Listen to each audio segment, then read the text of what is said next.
जय बोलिए पंच परमेष्ठी भगवंतों की। शताब्दी दक्षिणाचार्य गुरुवर विशुद्ध सागर जी महामुनिराज की। परम पूज्य श्रुतसंवेगी श्रमण मुनि श्री आदित्य सागर जी मुनिराज की। 3,9 करोड़ महामुनिराजों की। सर्वप्रथम सभी लोग पूज्य श्री को नमोस्तुति निवेदित कर लें। आज पुनः हमारे सौभाग्य का उदय हुआ है कि हमारे बीच परम पूज्य शताब्दी देशनाचार्य गुरुवर विशुद्ध सागर जी महामुनिराज के परम स्नेही शिष्य श्रुत संवेगी श्रमण मुनि श्री आदित्य सागर जी महाराज आपके अंतरंग में होने वाली नाना जिज्ञासाओं का आगम से उत्तर देने के लिए उपस्थित हुए हैं। सर्वप्रथम उन लोगों को मौका दिया जा रहा है जो ऑनलाइन पर है, फिर आपको मौका दिया जाएगा। दिल्ली से मोक्ष जैन नमोस्तुति निवेदित करते हुए प्रश्न पूछ रहे हैं, क्या रोग आदि के शमन के लिए अथवा लौकिक कार्यों की सिद्धि के लिए धार्मिक कार्य करना चाहिए एवं लघु सिद्ध भक्ति का क्या अर्थ है? देखिए, अगर किसी को रोग आदि होता है या लौकिक कार्य है तो वो गृहस्थ है। गृहस्थ के अंदर बहुत सारी आकांक्षाएं रहती हैं और उन आकांक्षाओं को वो पूरा कैसे करे, तो इस हेतु वो क्या करते हैं कि परमात्मा से मांग बैठते हैं। यद्यपि मांगना गलत है, मेरा ये मानना है कि आपने अभी प्रार्थना और याचना का अंतर नहीं समझा। याचना का मतलब होता है मांगना और प्रार्थना का अर्थ होता है पुकार। तो परमात्मा से पुकार करना वो मांगना नहीं है कि तुमसे लागी लगी लगन ले लो अपनी शरण। ये पुकार है, ये भगवान हम आपके भक्त हैं और इसके बाद भी हमारे कर्मों का उदय आ रहा है। ये पुकार है, हे भगवान मेरे रोगों का शमन हो। ये पुकार नहीं है, ये याचना है। फिर भी अगर याचना भी कर रहे हो तो परमात्मा के द्वारे में सब पूरी होती है। भगवान के द्वारे ये मत मांगो कि मेरे कष्ट दूर हो, ये मांगो कि मुझे अच्छे दिन मिले। मेरा ये सोचना है कि भगवान के द्वारे सुख मांगने जो जाते हैं वो अभी कुछ दिन के ही सरताज बन पाएंगे। तो भगवान के द्वारे क्या मांगे? भगवान के द्वारे सुख मत मांगो, भगवान के द्वारे जाकर दुख झेलने की शक्ति मांगो। अगर आपने परमात्मा के द्वारे में दुख झेलने की शक्ति मांग ली तो कभी फिर कोई दिक्कत ही नहीं। और सिद्ध भक्ति के अर्थ की बात है तो जो सिद्ध भक्ति है वो सिद्धों के गुणों पर आधारित है। सम्यक्त्व, ज्ञान, दर्शन, वीर्य, वीर्यत्व, सूक्ष्मत्व, अव्यवादत्व, अगुर लघुत्व इत्यादि 8 प्रकार के सिद्धों के गुण हैं। ये पहले गाथा का अर्थ है और दूसरे में बताया कि भिन्न भिन्न प्रकार के सिद्ध भगवान हैं। यद्यपि जो सिद्ध हैं उनमें कोई भेद नहीं है, फिर भी जो सिद्ध हैं उनमें अपेक्षा से भेद करते हैं, तब से सिद्ध। कुछ विशेष तप आदि से सिद्ध हुए हैं, सिंह स्किन आदि या ये मालारोहण आदि व्रत करके सिद्ध हुए तो तब सिद्ध। नए सिद्ध जो नए के ज्ञाता थे अथवा किसी नए की अपेक्षा से, संयम सिद्ध, चरित्र सिद्ध, इस प्रकार से उसमें सिद्धों की विभाजन के द्वारा उनकी स्तुति की है, ऐसा समझिए। उड़ीसा से प्रियंका महाराणा नमोस्तुति निवेदित करते हुए प्रश्न पूछ रहे हैं, इंटरकास्ट मैरिज में लड़की वाले एग्री नहीं हैं, समाज सोसाइटी को लेकर इज्जत को देख रहे हैं, अब हमें क्या करना चाहिए? देखिए, चाहे जैन दर्शन हो या हिंदू दर्शन हो, इंटरकास्ट मैरिज जो है वो आप पहली बात तो ना करें, ज़्यादा अच्छा है। क्योंकि कुछ दिन का सुख लगता है, बाद में दुखी दुख रहता है। समाज हो या परिवार हो, उनकी इज्जत का भी ध्यान रखें। माता पिता ने इस दिन के लिए पैदा नहीं किया आपको कि आप उनकी मर्यादा तोड़ें। माता पिता ने इस दिन के लिए पैदा नहीं किया बच्चों को कि वो आपको दुख दें।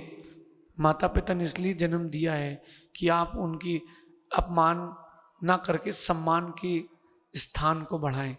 अगर समाज आदि में ये विकल्प है तो इस प्रकार का काम ना करें, धीरज रखें। अपने सुख के लिए किसी को दुख देना ये अहेतुक है, हानिकारक है। थोड़ा धीरज रखें, जो आपके योग्य होगा वो जरूर मिलेगा।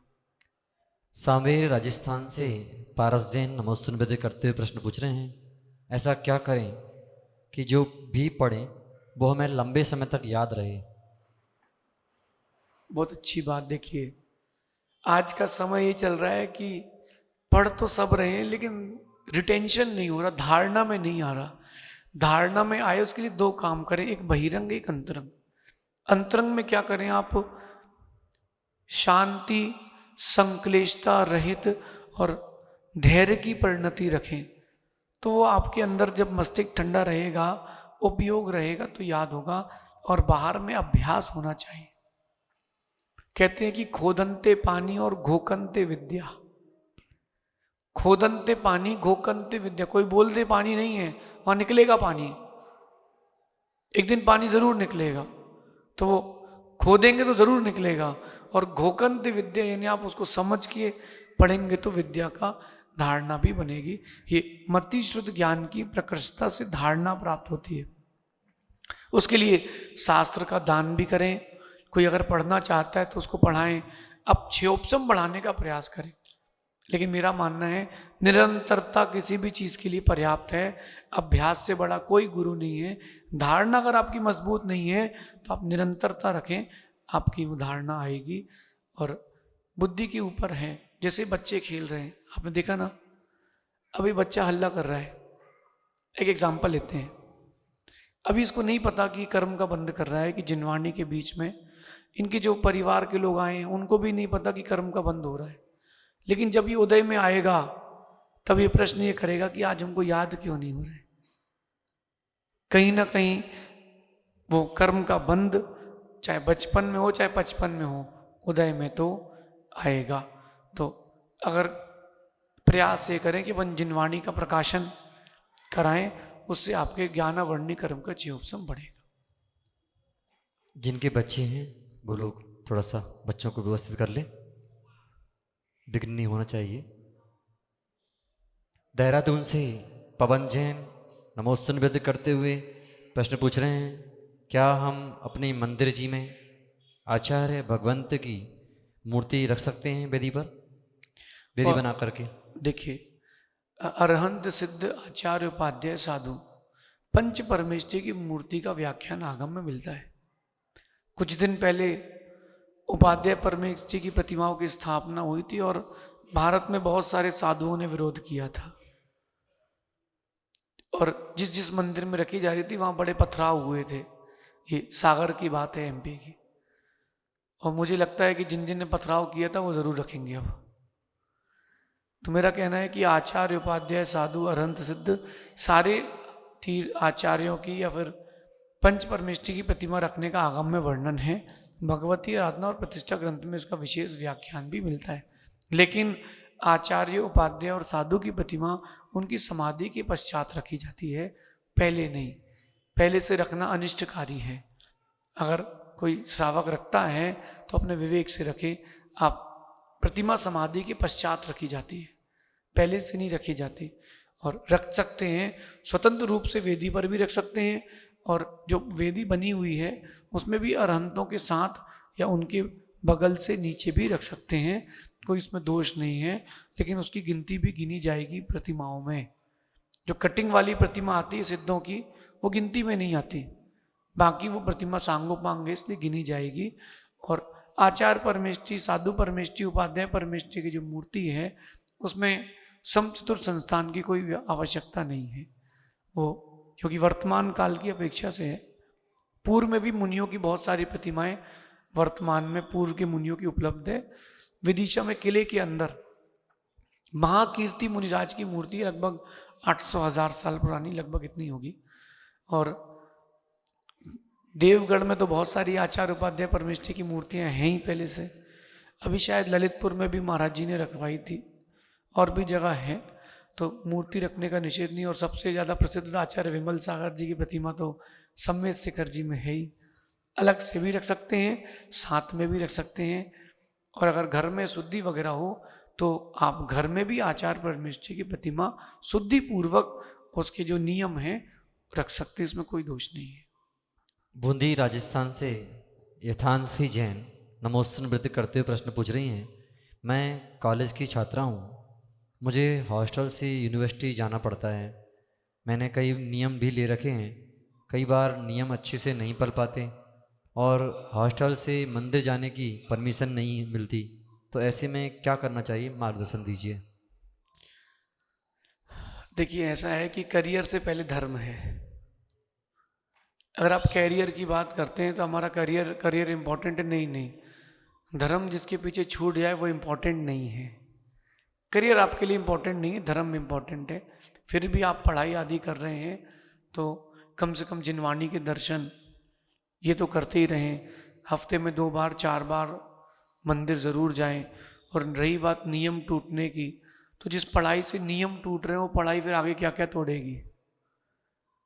तो पढ़ाई से ज़्यादा धर्म इम्पोर्टेंट है। अपन धर्म पर भी ध्यान दें, क्योंकि धर्म प्रधान है। पढ़ाई साथ नहीं जाएगी, साथ में शाश्वत धर्म जाएगा। पूज्य श्री के चरणों में नमोस्तु। एक प्रश्न हमारा है कि जब कोई व्यक्ति आपके प्रति या किसी के प्रति गलत भाव रखता है, गलत करता है, तो उसके लिए उस व्यक्ति को क्या करना चाहिए जिसके साथ गलत हुआ है।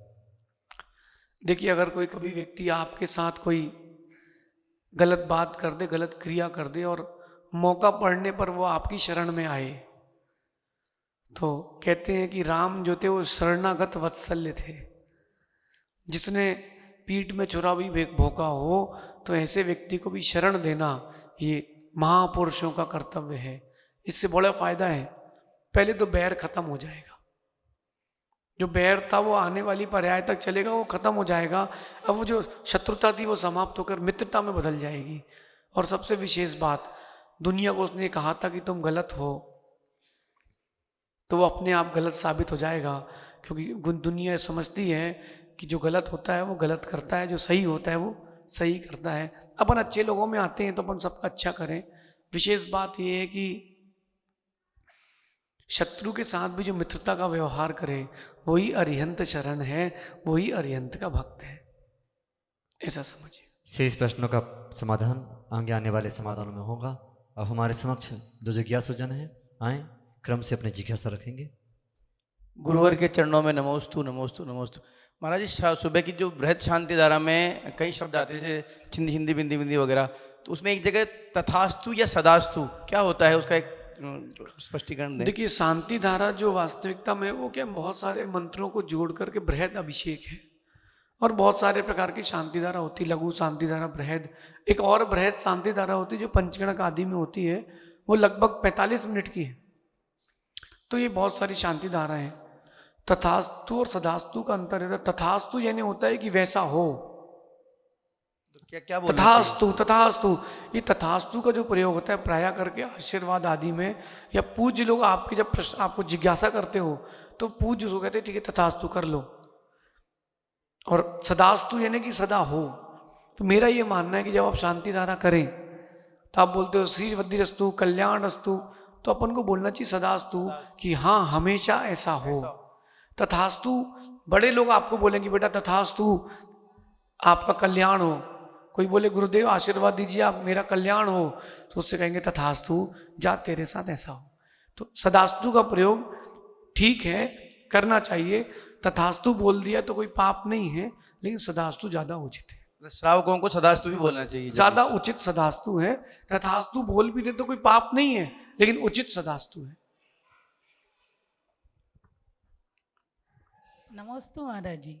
विदेह क्षेत्र में भोग भूमि पाई जाती है या कर्म भूमि, और विदेह क्षेत्र में सारे जीव सम्यक दृष्टि होते हैं या मिथ्या दृष्टि भी? देखिए, जो विदेह क्षेत्र की 32 भूमियां हैं वो शाश्वत कर्म भूमि है।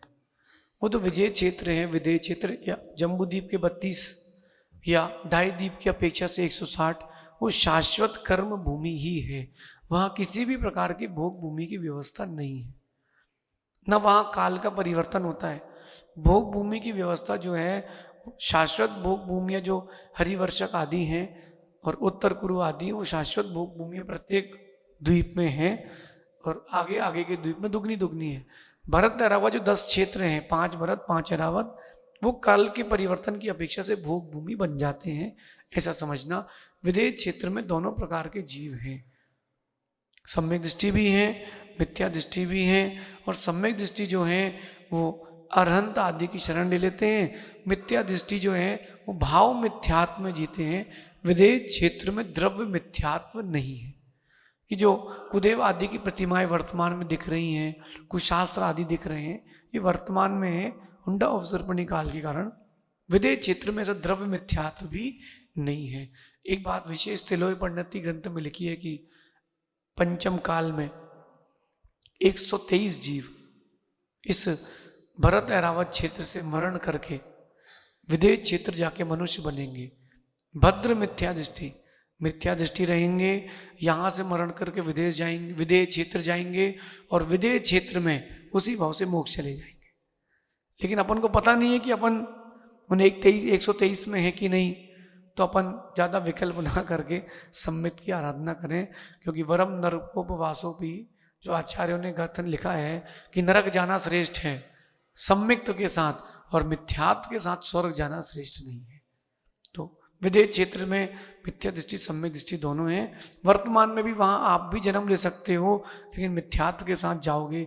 जरूरी नहीं है कि विदेह क्षेत्र गए तो तीर्थंकर मिल ही जाएंगे।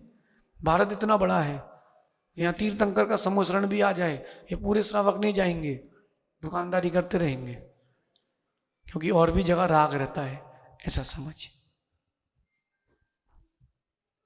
गुरुवर के चरणों में त्रिवार नमोस्तु नमोस्तु नमोस्तु। गुरुवर, प्रातःकालीन प्रवचन में परमानेंट की ओर बढ़ने का आपने आदेश निर्देश दिया था। अब हम उम्र काफ़ी निकल चुकी है, अब परमानेंट पद पर बढ़ने का क्रम क्या रखें? पहला प्रश्न तो यह है। दूसरा प्रश्न, देव पूजा है, गुरु उपासना है, अभिषेक है, ये क्रियाएं तो हम प्रतिदिन करते हैं, 2 घंटे 2.5 घंटे जितना समय मिलता है उतनी वो कर लेता है। उसके बाद स्वाध्याय का क्रम आता है। जब गुरुवर का सानिध्य रहता है तो हम स्वाध्याय सुनने के लिए बैठ जाते हैं, बड़ा आनंद आता है, स्वाध्याय को सुनते भी और चिंतन भी करते हैं। पर जब गुरुवर नहीं रहते हैं तब हम किताब खोल कर पढ़ते हैं तो आंखें मिट जाती है, 4 लाइन पढ़ेंगे आंखें बंद हो जाती है। अभी परम पूज्य अपना विशुद्ध सागर जी महाराज जब राउत बाटा में थे तो उन्होंने एक बात कही थी, भाई स्वाध्याय की सब प्रतिज्ञा लो। मैंने भी हाथ खड़ा कर दिया था। अब मैं किताब जब से आया, किताब खोल कर बैठता हूँ, 4 पंक्तियां पढ़ता हूँ, नींद आने लग कोई जाती है, बात नहीं, मन नहीं लगता है। तो ऐसा क्या है गुरुवर? दोनों पहली बात तो अगर आपको परमानेंट की ओर आना है तो स्लो मोशन करना ही पड़ेगा। बहुत सारी चीजें झटके में होती है। भैया नाम क्या आपका? प्रद्युम्न जी। अभी आप अपन विज्ञान नगर से देखो, प्रद्युम्न जी ऐसा है कि स्लो मोशन करके चलेंगे तो कोई काम नहीं हो पाएगा। बहुत सारी चीज झटके में होती हैं, है ना। मोक्ष झटके में होता है, शादी भी झटके में होती है, और वैराग्य भी झटके में होता है। तो आपको लग रहा है कि आपके अंदर ताकत नहीं है, कैसे चल पाऊंगा पैदल, कैसे केस लॉन्च कर पाऊंगा, कैसे मैं बिहार कर पाऊंगा। अभी यहाँ शेर आ जाए और सीढ़ी ना हो, आप एक खंबा पकड़ के ऊपर चढ़ जाओगे। ताकत कहाँ से आ गई? मन बन गया है। ये परमानेंट होने के लिए मन बनाना पड़ेगा। मानना आप शेर के पीछे, हिरण के पीछे शेर दौड़ता है, और हिरण की चाल शेर से एक समय तो तेज होती है, नहीं तो शेर पकड़ लेता है। हिरण तेज कैसे दौड़ता है? उसको पता है कि पीछे शेर है। तो अगर आपको लगेगा कि पीछे कर्मों का शेर है तो आप भी परमानेंट की ओर आ सकते हो। और रही बात स्वाध्याय की, रुचि का पढ़ें, जो विषय आपकी रुचि का हो वो पढ़ें। गुरु जी से हमने भी ग्रंथ लिए थे, हमने कोई ग्रंथ पूरा पढ़ा ही नहीं, 2-4 पेज पढ़े, उतने में ही वैराग हो गया। अपन का छोड़ो छाड़ो अब चलो। रुचि का पढ़ें, छोटे छोटे संक्षिप्त में पढ़ें। जैसे कर्म रहस्य पुस्तक है वो लें, उसमें छोटे छोटे तरीके से सिद्धांत लिखा है कि बंदर कौन बनता है। मायाचारी करने से तो बनता ही है, लेकिन जो अकारण मंदिर तोड़ता है, यहाँ वहाँ विदेश गमन करता रहता है, गार्डन में उद्यान में घूमते समय घास आदि तोड़ता रहता है, अधिक चंचलता करता है, ऐसा जीव मायाचारी और करने से बंदर बनता है। तो ये आपने पढ़ लिया। और रही बात स्वाध्याय की, तो जो रुचिकर हो वो स्वाध्याय करें। देखो लाइट चली गई, लाइट आ गई, जिंदगी की लाइट कब जाएगी पता नहीं। आपको नमोकार यात्रा तो पढ़ रहे थे ना, स्वाध्याय याद रहेगा, और लाइट जाने वाली होगी तो याद रहेगा, इसलिए स्वाध्याय करते रहे। छोटी छोटी भले आप ये आधी लाइन पढ़े, 5 लाइन पढ़े, लेकिन जो पढ़ते हैं ना वो भी दिमाग में जाता है। सुनना भी स्वाध्याय। जो भी अपन कर रहे हैं, प्रचना नाम का स्वाध्याय है। सुबह आपने जो प्रवचन सुने धर्मोपदेश नाम का स्वाध्याय है, कुछ दिन बाद जो आरके कॉलोनी में होगी वो वाचना नाम का स्वाध्याय है, तो स्वाध्याय तो वो भी है लेकिन पढ़ने से ज्यादा लाभकारी होता है, ऐसे समझ। नमोस्तु गुरुवर। हमारे जो कर्म बनते हैं वो शरीर से, मन से या आत्मा से बनते हैं, और मोक्ष मार्ग और परिभ्रमण में क्या अंतर है? मोक्ष मार्ग और परिभ्रमण में क्या अंतर है? देखिए, जो आप कर्म का आश्रय करते हैं वो आत्मा से नहीं होता, आत्मा के परिस्पंदन से होता है। मन वचन काय के योग से, मन वचन और काय, इन तीनों का जब परिस्पंदन होता है और आत्मा के प्रदेश, इन तीनों के निमित्त से जो आत्मा के प्रदेश में हलन चलन होती है उससे बंद होता है, ऐसे बंद नहीं होता। और इसको रोकने के लिए मन वचन काय को एकाग्र करना चाहिए। और परिभ्रमण और मोक्ष मार्ग में अंतर है। जब सम्यक्त की लाइट गोल होती तो परिभ्रमण होता है, और जब सम्यक्त का उजाला होता है तो मोक्ष मार्ग होता है।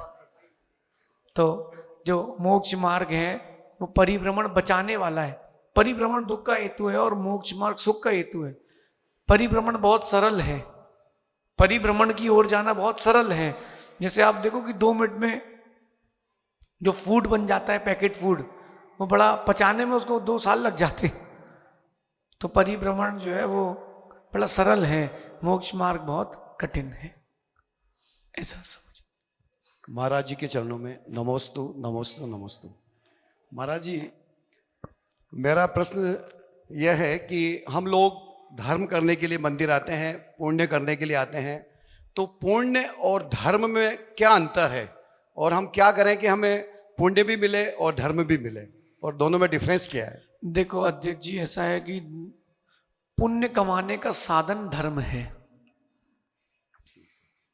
जो आप धर्म कर रहे हो वो पुण्य कमाने का साधन है। मंदिर पुण्य नहीं है। मंदिर अगर पुण्य होता तो फिर तो छिपकली भी मोक्ष चली जाएगी। जो चूहा घूम रहा है मंदिर में उसका भी मोक्ष हो जाएगा। मंदिर जो है वो पुण्य कमाने का साधन है, और श्रावक को मंदिर आकर के सबसे पहले पुण्य संग्रह करना चाहिए। मैं एक अच्छी बात बताता हूँ, हर व्यक्ति की मनस्थिति भिन्न भिन्न है, इसलिए उसकी परिस्थितियां भिन्न भिन्न है। आप अध्यक्ष हो, आपके पास टीम होगी, कोई पुजारी होगा, कोई व्यवस्थापक होगा, कोई ऐसा भी होगा जो मंदिर आता है और पूरी व्यवस्थाएं सुबह से शाम तक की संभालता है, कोई आरती की व्यवस्था देखता है।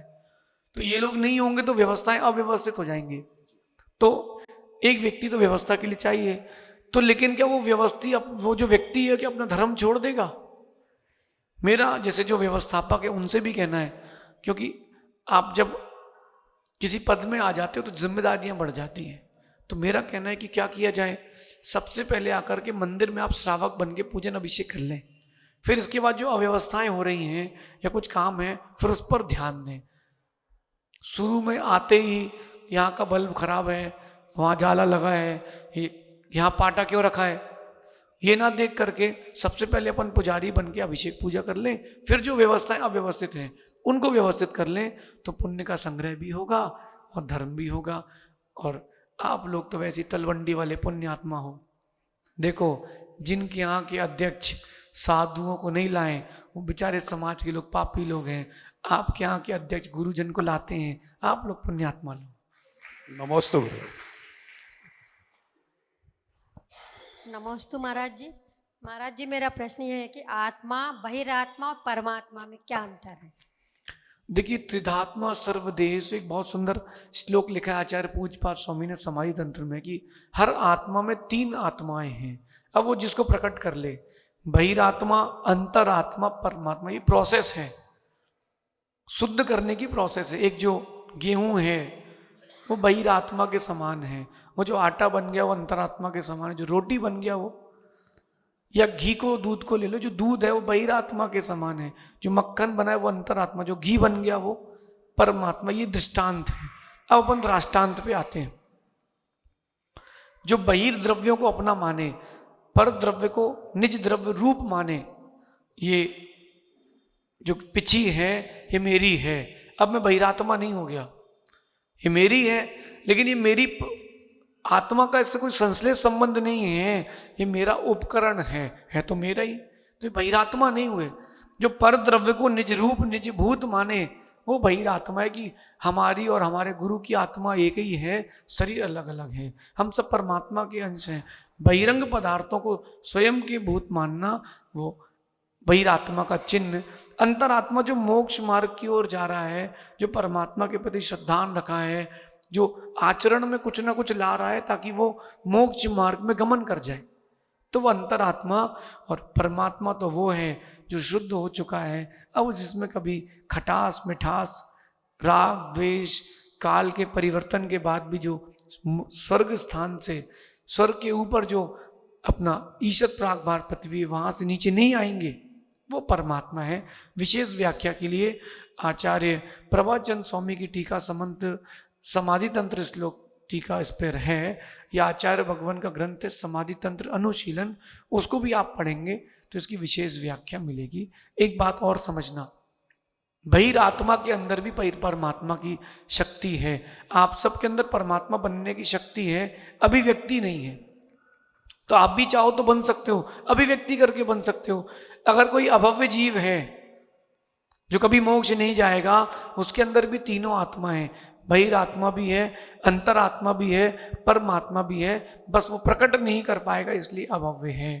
कोई अगर कहता है कि उस अभव्य में भी परमात्मा कैसे होंगे, हैं, अगर केवल ज्ञान की शक्ति उसके अंदर नहीं है तो वो जीव ही नहीं बचेगा। इसलिए अभव्य के अंदर भी परमात्मा की बनने की शक्ति है, बस अभिव्यक्ति नहीं है, इसलिए वो परमात्मा कभी नहीं बनेगा। तो सबसे उत्तम परमात्मा ही, सबसे उत्तम परमात्मा, उस परमात्मा को बनने का साधन अंतरात्मा, और बहिरात्मा जो है वो कच्चा माल है, इसलिए वो भी उपयोगी है, ऐसा समझ। नमोस्तु महाराज। गुरुदेव के चरणों में बारंबार नमस्तु नमस्तु नमस्तु। हे गुरुदेव, संसार परिभ्रमण का कारण मिथ्यात्व और मोह को बताया गया है। तो मिथ्यात्व में जीव तत्व की भूल है, मैं सुखी दुखी में रंग कराओ, मेरे धन गृह गोधन प्रभाव। तो इस भाव से हम कैसे छुटकारा पा सकते हैं? देखिए कि किसी भी भावना के पीछे छिपे भावों को देखा जाता है। दुनिया की बहिरंग जो भी वस्तुएं दिख रही हैं वो व्यवहार से आपकी तो है, व्यवहार से आपकी है कि नहीं? ये जो आप शर्ट पहने हो, टी शर्ट पहने हो, ये आपकी है किसी और की है? व्यवहार में तो हमारी है। आपकी है कि नहीं है? अगर आपकी नहीं है तो फिर उतार लो। समझना बात। अब व्यवहार से आपकी है, संबंध की अपेक्षा से आपकी है, एक स्वामी के संबंध की अपेक्षा से आप इसके स्वामी हैं। लेकिन निश्चय नहीं की बात की जाए तो ये अत्यंत पृथक है। जैसे शरीर आपकी आत्मा से अलग है, वैसे ये आपकी आत्मा से अत्यंत पृथक है। ये जीव उसको अपना मान लेता है। आचार्य भगवान कहते हैं कि सब कुछ करने के बाद भी एक सूक्ष्म सी धागे के समान कसाई रह जाती है राग की, वो जीव को मिथ्यात्व में ले जाके छोड़ देती है।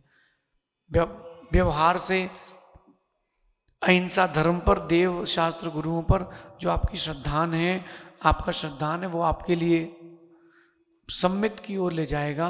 कर्णान योग कर्मों के उपशम से आपको सम्मित की ओर ले जाएगा।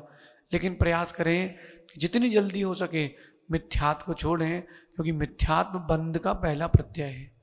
तो मिथ्यात्व आपके लिए सबसे हानिकारक है, ऐसा समझिए। तो व्यवहार ने से हम बहिरात्मा ही है। फिर व्यवहार नए से भी आप अंतरात्मा हो। अब आप ही अपने आप को बहिरात्मा मानोगे तो अंतरात्मा परमात्मा कब बन पाओगे? जैसे मैं प्रवचन करता हूं, मैं ही ना बोलूं कि मुझसे बनते ही नहीं है, तो बनेंगे कैसे? व्यवहार से भी बहिरात्मा वही है जो स्व आत्मा भूत मानता है। ये जो बालक आपके सामने बैठा है और माना कि आपका पोता हो, तो व्यवहार से आपका है। व्यवहार वो जो है वो मिथ्यात्व नहीं हो जाता। व्यवहार जीवन चलाने की कला है। आप सब जीव हो कि नहीं? सबका कोई ना कोई नाम रखा गया है व्यवहार चलाने के लिए। तो व्यवहार चलाने के लिए नाम रखा गया है, तो वो मिथ्यात्व नहीं है। मिथ्यात्व वो होता है कि व्यवहार को निश्चय मान लेना। और एक बात और बताता हूं, निश्चय नहीं की व्याख्या अथवा निश्चय नहीं का श्रवण भिन्न विषय है, निश्चय की लीनता भिन्न विषय है। मैं शुद्ध हूं, बुद्ध हूं, निरंजन हूं, एक हूं, अनंत हूं, अतुलनीय हूं, अनुपम हूं, अद्वितीय हूं। ये जो मैं कह रहा हूं, मैं शुद्ध आत्मा हूं अभी भी, ये जो मैं कह रहा हूं निश्चय नहीं से कह रहा हूं। लेकिन निश्चय नहीं की व्याख्यान से अनुभूति नहीं आती। भैया आपका नाम? दिनेश। दिनेश जी। बोलो पाव भाजी, पाव भाजी, इमली। इमली। तो बोल देने से स्वाद आ गया क्या? बोलने से स्वाद नहीं आया। आपने अपने घर में बोला, उन्होंने बनाया, फिर आपने खाया, तब स्वाद आया। ऐसे ही निश्चय नहीं कि जो श्रवण अपन कर रहे हैं वो निश्चय नहीं कि लीनता की ओर जरूर ले जाएगा, वो भावनात्मक है, वो करना चाहिए, लेकिन निश्चय नहीं भावना है। निश्चय लेने का व्याख्यान लीनता नहीं है। जब खाएंगे स्वाद तभी आएगा, ऐसा समझिएगा। नमस्ते महाराज। गुरुवर के चरणों में 3 बार नमोस्तु नमोस्तु। गुरुवर मेरा प्रश्न पांच पांडव की जो हम कहानी पढ़ते हैं ना, उसमें एक वर्ड आता है गुणस्थान। तो गुणस्थान क्या होता है, उसका क्या महत्व है? और जब 5 पांडवों ने एक सी तपस्या की थी तो 3 को मोक्ष हो गया और 2 गुणस्थान में ही रह गए। देखिए गुणस्थान मतलब होता है कि मोह और योग की अवस्था। गुण सन्ना सचा मोह जोग भवा, जो मोह और योग की मिक्स परिणति होती है उससे गुणस्थान होते हैं। गुणस्थान का मतलब होता है जैसे जैसे आपके गुण बढ़ते जाएंगे आपका स्थान बढ़ता जाएगा। मुनिराज है, उनका गुण अधिक है तो उनका गुणस्थान ऊंचा है। अरिहंतों के गुण और अधिक हैं तो उनका स्थान और ऊंचा है। सिद्धों में सिद्ध जो हैं वो गुणस्थानातीत हो गए हैं, इसलिए सिद्ध हो गए। अब देखिए अर्जुन, युधिष्ठिर, भीम, नकुल, सहदेव, पांचों ही पांडव मुनि बने थे और पांचों ने ही उपसर्ग को सहा था। 3 मोक्ष इसीलिए गए क्योंकि उनका संसार उतनी काल का बचा था, ये काल लब्धि की अपेक्षा से। 2 जो नकुल सहदेव थे उनका 1 भाव बचा है, इसलिए वो रह गए। ये काल की अपेक्षा से व्याख्या, काल लब्धि की अपेक्षा से। लेकिन अंतरंग परिणति देखे कि निमित्त क्या बना। उन दोनों के मन में एक बात थी कि मैं तो सहन कर लूंगा, जो 3 मुनिराज मेरे बाजू में खड़े हैं इनको ये कैसे सहन कर रहे होंगे। जो इतनी सी परिणति थी और वो परिणति छूट गई कि मेरे बगल के मुनिराज के ऊपर भी उपसर्ग चल रहा है, वो कैसे सहन कर रहे होंगे। ये परिणति उनके मन में आई और छूट गई और उन्होंने उपशम श्रेणी चढ़ ली। नकुल सहदेव जो मुनिराज थे वो उपशम श्रेणी पर चढ़े गए और वो जो 3 मुनिराज थे उन्होंने सोचा ही नहीं, वो स्वयं में लीन थे तो छपक श्रेणी में चढ़े गए। छपक श्रेणी में चढ़े तो केवल ज्ञान हो गया और ये उपशम में गए और उतर रहे थे तो भाव क्षय हो गया, तो वो सर्वार सिद्धि जाकर के रुक गए, ऐसा समझिए। नमोस्तु नमोस्तु नमोस्तु महाराज जी। मेरा प्रश्न यह है कि क्या सच्ची में आचार्य श्री की छवि चंद्रमा में दिखती है क्या? बेटा हम बहुत दिन से सोच रहे थे कोई पूछ तो ले। सुनो बेटा, ये जिसने फोटो बनाई है उसको बहुत पाप का बंध होगा। जो आचार्य हैं, दिगंबर आचार्य हैं, सम्यक के धारी हैं, उत्कृष्ट चारित्र का पालन करके जो उत्कृष्ट समाधि करके गए हैं, वो ज्योतिषी वासी देव क्यों बनेंगे? मिथ्या दृष्टि होगा वो ज्योतिषी वासी देव बनेगा बेटा। सम्यक दृष्टि तो वैमानिक देव बना होगा। आचार्य श्री वो जो दिखाई ना उन्होंने फोटो जिसे चंद्रमा में बना करके, बेटा वो तो चंद्रमा में फोटो दिखा रहा था और आचार्य श्री तो कहो सिमंदर स्वामी के चरणों में देशना सुनने चले गए होंगे। तो जिसने ये फोटो एडिट की है उस व्यक्ति को घोर पाप का बंध होगा। उसने बहुत सारे लोगों को भ्रमित किया है और ये बात सब तक पहुंचना चाहिए कि इस प्रकार से आगे कभी किसी आचार्य भगवान के लिए ऐसा प्रयोग ना करें। कुछ दिन पहले कुंडलपुर की आकार बना करके किसी ने बड़े बाबा की मूर्ति आकाश में दिखी। ये आर्टिफिशियल इंटेलिजेंस का कमाल है बेटा। चंद्रमा में मृग का लांछन है, अनादिकाल से है, अनंत काल तक रहेगा। हिरण का चिन्ह चंद्रमा में बनता है और वो ही बनता है। इस प्रकार से क्यों गुरुओं का अपवाद करें। आप सभी से निवेदन है, जिसने वो फोटो डाली हो वो डिलीट कर देना। ये भक्ति का अतिरेक है। भक्त को उतनी ही भक्ति करना चाहिए जितने में गुरु बदनाम ना हो। और ये बात प्रत्येक साधु, प्रत्येक विद्वान, प्रत्येक समझदार श्रावक समझता है कि चंद्रमा में कभी छवि नहीं आती, वो वैमानिक देव बने हैं। कहाँ छोटे मोटे चंद्रमा में रुकेंगे। चंद्रमा यहाँ से 790 योजन 900 योजन है, इतनी सा दूर चंद्रमा है। 790 से 900 योजन के बीच सारे तारागण सूर्य चंद्रमा है और 900 योजन, सुमेरु पर्वत 1,00,000 योजन का, और उसके ऊपर स्वर्ग। तुमने वैमानिक देव बने हमारे गुरुदेव को, कहाँ तुमने उनको देव दुर्गति में बता दिया? तो ये कोई बात सही नहीं है बेटा। चंद्रमा में आचार्य श्री का कोई चित्र नहीं दिखा, ये किसी भक्त की अतिरेक अप्रभावना का कारण बन गई। कभी और किसी साधु भगवान की समाधि हो तो ऐसे सूर्य चंद्रमा में चित्र ना बनाएं, हृदय में चित्र बसाएं। नमस्ते गुरुवार। पूछ। नमोस्तु मुनिवर। मेरा प्रश्न ये है कि जैसे कि साइंस के अकॉर्डिंग हर सब्जी में कुछ ना कुछ जीव पाए जाते हैं, तो प्याज और लहसुन इन सब का ज़्यादा क्यों होता है मना? और जैसे कि अदरक जो होती है, तो हम लोग गीली अदरक बहुत सारे लोग नहीं खाते, लेकिन वो सूखी अदरक जिसे हम सोट कहते हैं वो तो लोग खा लेते हैं। और यही चीज़ है ना प्याज के मामले में भी कुछ लोग करते हैं। देखिए, तो ऐसा कहाँ है तक कि सही है? जो सब्जियां हैं और योग काल में अगर उनको खाया जाए तो उसमें जीव नहीं होते। लौकी हो, चाहे केले हो, चाहे परवल हो, चाहे गिलकी हो, जो ये प्रत्येक वृक्ष की वनस्पतियां फल हैं, इसमें कोई भी जीव नहीं होते। वो तो असमय में आपने तोड़ के लाए हो, अधिक पक गया है, कच्चा रह गया है, तो उसमें जीव दिखेंगे। आलू प्याज और गणंत जमीन कंद की बात अगर आप करते हो तो उसमें तो अनंत जीवों का पिंड है, उसमें आप कुछ नहीं कर सकते, वो खाना ही नहीं चाहिए। और आगे चलते हैं। जैन दर्शन ऐसा दर्शन है जो अप्रयोजनीय हिंसा से बचता है। तो अब बिना आलू के भी जिंदगी चल जाती है। आलू जो है वो स्वयं में वृक्ष है और स्वयं में उसमें अनंत जीव है। लेकिन जब हमने लौकी या सेब फल या केला आप लेकर के आए हो तो वृक्ष नहीं उखाड़ा है, वृक्ष से फल तोड़ के लाए हैं। तो फल तोड़ के लाए हैं, तत्संबंधी पीड़ा तो उसको हुई है, और वो भी इसीलिए ले रहे हैं क्योंकि हम उसके बिना भोजन के जी नहीं पाएंगे, अशक्य है। तो उतना ले लेते हैं जितने में जीवन चल जाए और कम पीड़ा हो किसी को। दूसरी बात, अदरक और सौंठ की आप कर रहे हो। जो कंदमूल सूख करके लकड़ी हो जाए उसको आगम में खाने का लिखा है। और उसमें जो जीव थे वो तो चले गए, तो गीली हल्दी और गीली ये अदरक आगम में लिखा है मूलाचार्य में, वो सूख करके क्या हो जाते हैं, कास्ट लकड़ी जैसे, तो उनको ले सकते हैं। और जब तक सूखे ना हो उनको नहीं ले सकते। अब वो सूखने के बाद जीव कहाँ गए, इतना अगर ज़्यादा सोचेंगे तो सांस लेने में भी हिंसा है। सबसे पहले सांस लेना बंद करना पड़ेगी और आपका डाटा समाप्त हो जाएगा, ऐसा समझना। अंतिम प्रश्न कर ले। और महाराज जी, प्याज भी ऐसे कुछ लोग खाते प्याज हैं। जो है वो तामसिक है, हिंसक तो है ही। सुखा के खा रहे हैं प्याज।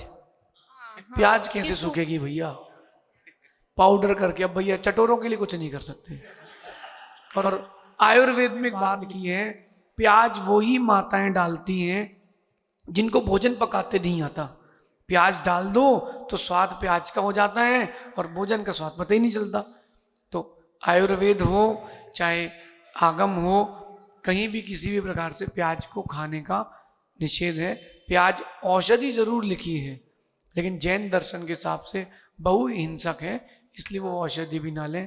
भाई ऐसा हो गया है, अब तो टमाटर नहीं खाते तो सुखा के खा लो। और ऐसे भी चटोरे लोग हो गए बेटा आजकल कि वो व्रतों में हरी सब्जी नहीं खाते, तो वो क्या करते हैं, नींबू का रस निकाल के कपड़े में डालते जाते हैं, फिर उस कपड़े को सुखा लेते हैं। और जब कड़ी खाना हो उनको व्रतों में तो उस कपड़े को गीला करके उस बेसन में डाले कड़ी खाते हैं। अब चटोरों के लिए कुछ नहीं कर सकते बेटा, क्या कर सकते हैं। चलिए, नमस्ते गुरुवार। पनमेष्टि में एक आती है लाइन है, 3611 प्रतिमाधारी। तो बहुत से मंदिरों में ये लाइन बोलते हैं और बहुत सी में नहीं, तो ये लाइन बोलनी चाहिए या नहीं? बहुत अच्छी बात। देखिए भैया, ऐसा है कि अब आपने पूछा है तो अब सुनना ही पड़ेगा। पहले के लोग ज्यादा समझदार थे आज के लोगों की अपेक्षा से। जिसने वो पंक्ति लिखी बिल्कुल सही लिखी है, 3611 प्रतिमाधारी श्रावक बंदो। उन छठवीं आरती लिख रहे हैं, वो इसलिए लिख रहे हैं कि वो अनुवृत्ति उत्कृष्ट अनुवृत्ति है, यानी लघु मुनि हैं, उत्कृष्ट श्रावक हैं, उनकी भी आरती करो। कई लोग उसको हटा देते हैं और वो कर लेते हैं सातवीं आरती बाहुबली स्वामी, अरे भैया तुम कहाँ उनको मुनियों के नीचे लेके आ रहे हो, तो केवल ही रहे। तो ये बीच की जोड़ी हुई है। एक बात आपको बताता हूं, कई लोगों को विकल्प आता कि कैसे कर लें, क्षुल्लक जी का पाठ प्रक्षाल कैसे कर दें, क्षुल्लक जी की आरती कैसे कर दें। सुनो सुनो, भाई बहन रक्षाबंधन में बहन भाई की आरती उतारती की नहीं। लौकिकता में देखा जाता है पति की आरती उतारती पत्नी, भले एक दिन उतारे करवा चौथ में, लेकिन उतारती तो है, बाकी और दिन भर तो उतारती रहती है उसकी। तो जो जब लौकिक रूप में आप आरती उतार सकते हो उनकी, और विद्वान आते हैं तो उनको श्रीफल देते कि नहीं, तो जब उनको दे सकते हो तो ये तो उनसे पूज्य हैं, तो क्षुल्लकों के लिए भी करना चाहिए, ईलक जी के लिए भी करना चाहिए। आरती का आगम में लिखा है। फिर भी जिन लोगों ने तोड़ा या जिन लोगों ने काट छांट की है उनको अंतराय कर्म का आश्रय होगा, ज्ञानावर्णी दर्शनावर्णी का भी आश्रय होगा। उन्होंने आगम को तोड़ दिया है। पढ़ना चाहिए, करना चाहिए। अंतिम प्रश्न कर लें फिर अपन चलें। नमोस्तु महाराज जी। महाराज जी, मेरा प्रश्न यह है कि भव्य और अभव्य जीव की क्या पहचान है, और अभव्य जीव किस कारण से अभव्य होता है? भाव कलंक सुपौरा, ये आचार्यों का शब्द है कि अभव्य जीव जो है उसका भाव, जो अंतरंग का भाव है, बहुत कलुषित है। हो सकता है कि वो द्रव्य लिंग से मुनि भी बन जाए तो भी उसके अंदर की परिणति बड़ी कलुषित रहती है। कसायिक परिणाम जो हैं बाहर दिख नहीं रहे लेकिन हैं, इसीलिए अभव्य अभव्य रहेगा, भव्य भव्य रहेगा। जो सम्मित की योग्यता रख ले वो भव्य है, जो सम्मित की योग्यता नहीं रखते वो अभव्य हैं। अपने में खोज लीजिए परिणाम मंद है कि नहीं। जो अभव्य जीव रहता है ना, उसको इतना ही पता है कि धम्मम भोग निमित्तम न तो कम क्षय निमित्तम। जो अभव्य है वो धर्म भी करता है लेकिन कर्म क्षय के लिए नहीं करता, भोगों के निमित्त से करता है, इसलिए वो अभव्य है, ऐसा समझिएगा। अंतिम प्रश्न कर लें फिर अपन से।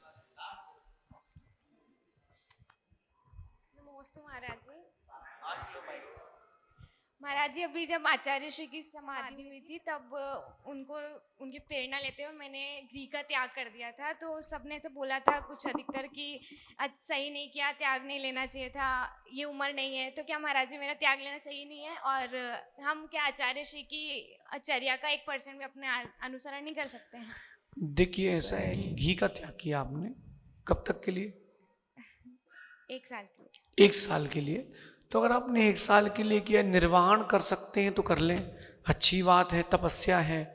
और दूसरों के कहने से कुछ नहीं होता बेटा, एक बात ध्यान रखना आप। लेकिन अब भोजन आदि करो तो विशेष ध्यान रखना उसमें घी है कि नहीं, सतर्कता पूर्वक रखना। ये मत बोलना गलती हो गई, दुनिया के लोग तो ऐसे ही हैं, ये उम्र नहीं है, तो उनसे बोलना कि अब आपकी उम्र है तो आप कर दो। आपकी उम्र के लोगों ने तो नहीं कहा होगा, आपसे ज्यादा उम्र के लोगों ने ही कहा होगा कि मत करो, ये उम्र थोड़ा ना त्याग करने की। तो उनसे पूछना तो आपने क्यों नहीं किया, तो उनसे बोलना जब आपकी इच्छा नहीं हो रही है तो जो इसकी इच्छा हो रही है उसको करने दो। आपने अच्छा किया, कम से कम उनकी चर्या का अपन कुछ तो उतारें। तो आप एक बात और ध्यान रखना, जब जब आप त्याग की ओर बढ़ोगे कोई ना कोई राग या कोई ना कोई व्यक्ति रोक के रखेगा, क्योंकि दुनिया है वो चाहेगी नहीं कि तुम भी मोक्ष जाओ, वो रोक के रखेंगे। लेकिन अपनी शक्ति से, अपनी बुद्धि से, क्रम क्रम से करना, जल्दबाजी में कहीं टूटे नहीं, इसका ध्यान रखना। शेष आगे देखेंगे। भगवान महावीर स्वामी की जो लिए चर्या